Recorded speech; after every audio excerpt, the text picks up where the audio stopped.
नमस्कार दोस्तों, इस वीडियो में आज हम लोग इमेजिनरी नंबर काल्पनिक संख्या पढ़ने वाले हैं। दोस्तों, काल्पनिक संख्या का नाम तो आपने सुना ही होगा, लेकिन दोस्तों इसके प्रॉपर्टी के बारे में, इसके गुण के बारे में मैक्सिमम विद्यार्थी यानी 99% विद्यार्थी नहीं जानते हैं।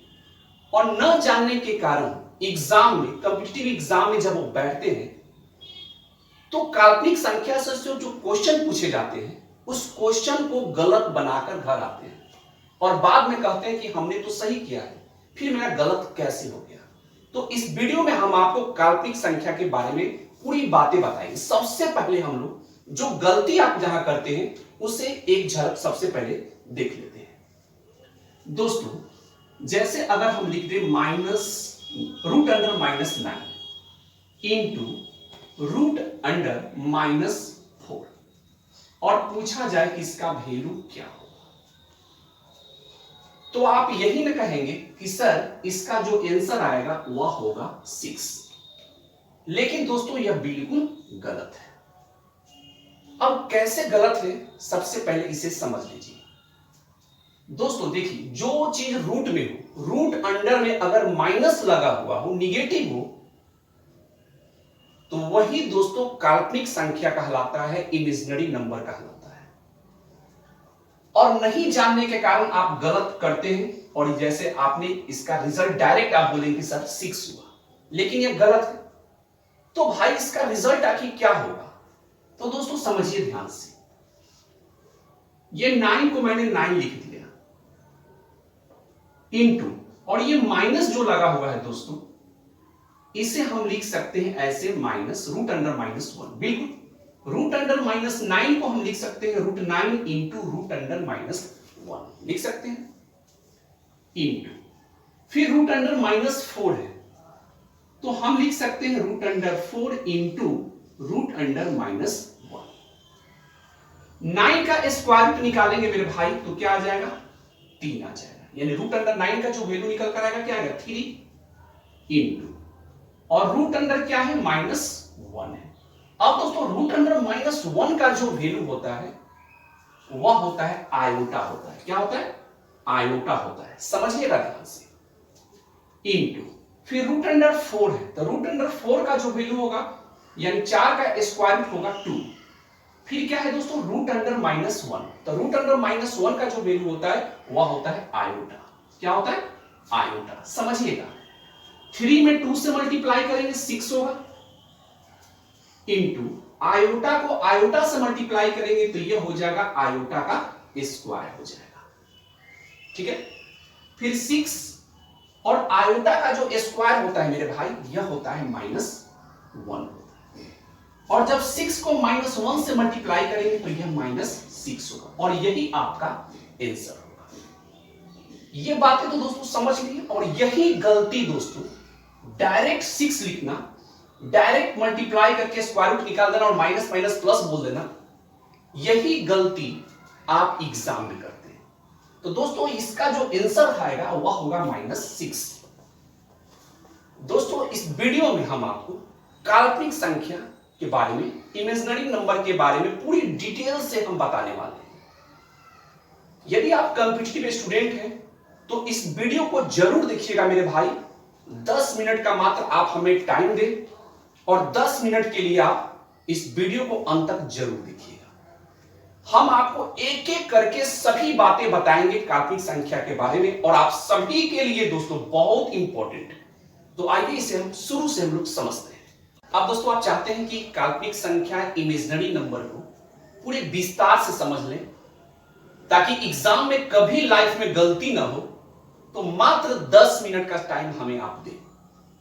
घबराने से कुछ नहीं होगा दोस्तों, मात्र 10 मिनट का टाइम दीजिए। यह वीडियो आपके लिए बहुत ही इंपॉर्टेंट है और ऐसे वीडियो बहुत ही कम बनते हैं दोस्तों।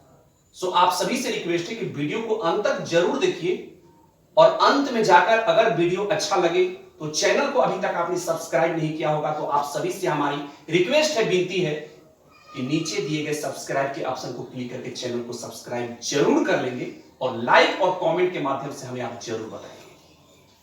दोस्तों सबसे पहले इमेजिनरी नंबर को हमें अच्छे ढंग से समझने के लिए कॉम्प्लेक्स नंबर को सबसे पहले हमें समझना होगा। कॉम्प्लेक्स नंबर,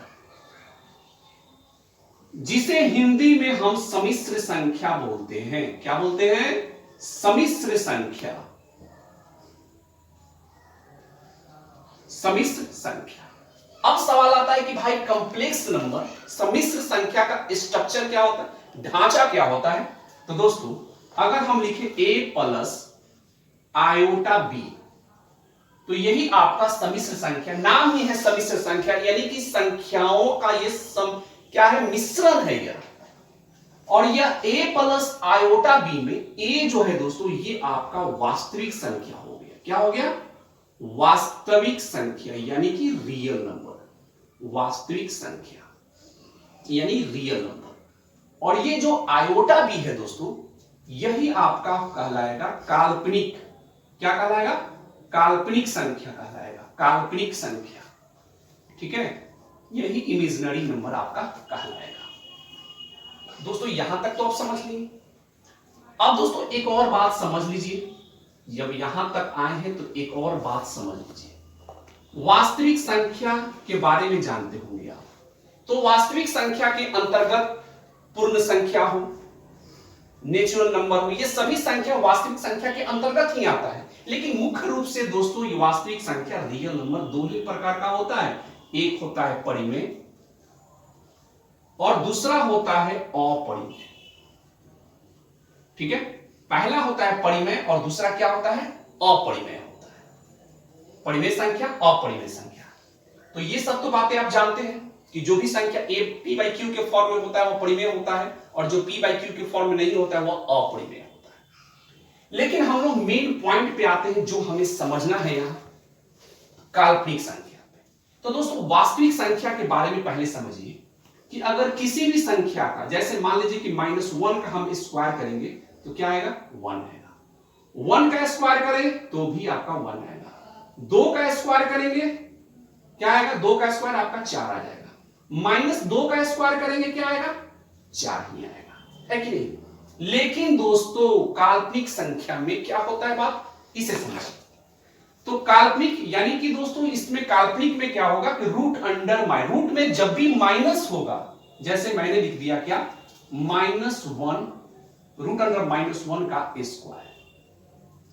अब दोस्तों रूट अंडर -1 का हम स्क्वायर करेंगे तो ये हमेशा दोस्तों जानते हैं क्या आएगा? ये आपका -1 ही आएगा। ठीक है, रूट अंडर -2 अगर हम इसका स्क्वायर करेंगे तो भी जानते हैं क्या आएगा? ये आपका -2 ही आएगा। यानी दोस्तों काल्पनिक संख्या में अगर रूट में अगर माइनस हो, सबसे पहली बात कि रूट में होगा और माइनस में होगा, रूट में होगा और क्या होगा? माइनस में होगा, तो रिजल्ट हमेशा स्क्वायर ही करिएगा तो क्या आएगा? आपका माइनस में ही आएगा। यही दोनों में डिफरेंट है दोस्तों। किसका स्क्वायर करिए आप, माइनस में रहेगा तो प्लस में हो जाएगा, प्लस में है तो प्लस में ही रहेगा, यानी हमेशा ऑलवेज यह प्लस में होता है। लेकिन काल्पनिक संख्या में रूट अंडर यानी रूट के अंदर माइनस होता है और रिजल्ट जब स्क्वायर करेंगे तो माइनस आपका पीछा नहीं छोड़ेगा। यही है काल्पनिक संख्या, यही है इमेजिनरी नंबर। दोस्तों 9th क्लास में, 10th क्लास में, 8th क्लास में ये सारी बातें आप पढ़े हुए हैं। एक दोस्तों आप द्विघात समीकरण पढ़े होंगे, और द्विघात समीकरण में दोस्तों इमेजिनरी नंबर काल्पनिक संख्या भी आया हुआ है, लेकिन आप ध्यान से नहीं समझे होंगे, नहीं पढ़े होंगे ध्यान से, जो आपको आज तकलीफ हो रहा है और एग्जाम में गलती करते हैं। तो आइए थोड़ी सी बात द्विघात समीकरण को हम लोग समझ लेते हैं, फिर आप इसके बाद इमेजिनरी नंबर बहुत इजी हो जाएगा। जो पॉइंट आपको जानना है, जो पॉइंट आपको समझना है, वही पॉइंट अब हम आपको बताएंगे। तो आइए देखते हैं दोस्तों। द्विघात समीकरण में हम लोग पढ़े होंगे, जैसे देखिए x² + 2 = 0। ठीक है, तो आप क्या करते हैं, इन्हें करते हैं x² = यह हो जाता है -2 हो जाता है, प्लस एक उधर जाएगा तो -2 हो गया। और यहां से जब हम स्क्वायर को हटाते हैं तो क्या कहते हैं मेरे भाई कि प्लस और माइनस आएगा और यह हो जाएगा रूट अंडर -2। यानी कहने का मतलब कि यह द्विघात समीकरण है तो इसके 2 जीरो होंगे, 2 मूल होंगे, एक प्लस में और एक माइनस में। तो ये रूट अंडर -2 हो गया। अब दोस्तों यही जो x बराबर प्लस माइनस रूट अंडर जो माइनस 2 है, और यह माइनस 2 कैसे आता है, यानी कि रूट में हमेशा माइनस लाता है दोस्तों। समझिएगा, एक एक पॉइंट हम आपको बताने वाले हैं दोस्तों, समझिए ध्यान से। अब दोस्तों द्विघात समीकरण में आप पढ़े होंगे ax square plus bx plus c, पढ़े होंगे, इक्वल टू 0। आप कहते हो कि जहां where a b and c, a b और c क्या है मेरे भाई, तो अचर है। ये भी जानते हैं कि यह अचर है, ये बात तो आप लोग जानते हैं कि a b c क्या है, अचर है। यानी द्विघात समीकरण का जो फॉर्म होता है वह होता है ax square plus bx plus c equal to 0, जहां a b c क्या है मेरे भाई, अचर है। अब दोस्तों द्विघात सूत्र के बारे में भी आप जानते होंगे, द्विघात सूत्र, द्विघात सूत्र यानी क्वाड्रेटिक फॉर्मूला, इसका फॉर्मूला होता है minus B plus minus root under B square minus 4ac by 2a। यही तो द्विघात समीकरण का फॉर्मूला होता है, सूत्र होता है, ये बात तो आप जानते हैं। और दोस्तों यदि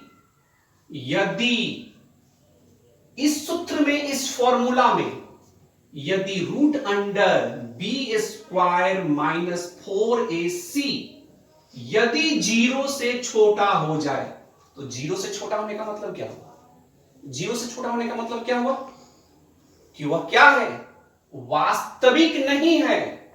यानी 0 से छोटा क्या होता है, यानी कि माइनस होता है, -1 -2 -50 -60 ये सब क्या है, 0 से छोटा है।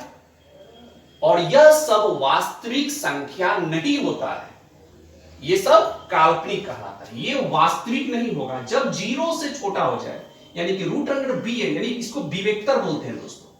यदि root under B square minus 4ac यानी कि विवेक्तर यदि 0 से छोटा हो जाए मेरे भाई, तो ये आपका वास्तविक नहीं है, यह वास्तविक नहीं है, वास्तविक नहीं होंगे।